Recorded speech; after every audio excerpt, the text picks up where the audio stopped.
Okay, so we're going to go over some improvements made to the headset applications for CenarioVR. So first thing we've done is we've made a lot of changes to the text fields upon logging in.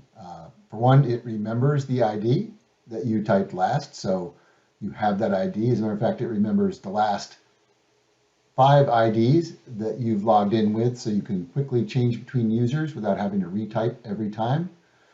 We also support the caret, so you can insert in the middle of where you're working on and add characters in. If you make a mistake, it's much simpler to add characters in. You have, full selection. So standard editing, as you would expect it, does work very much like a standard keyboard entry.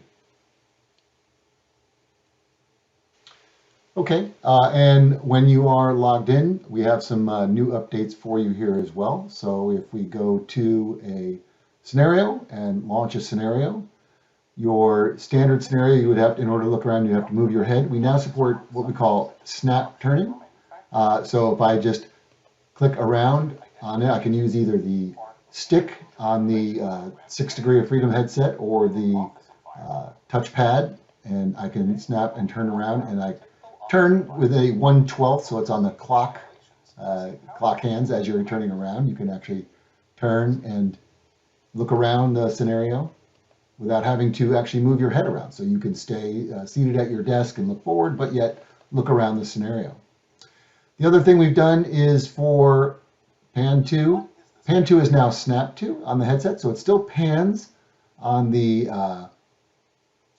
web. However, when you are on the headset, it just snaps directly to it. We had a problem with pan to in that it actually spun the world that you were in on the headset, and it could cause people to fall down, and so it was a bit of an issue.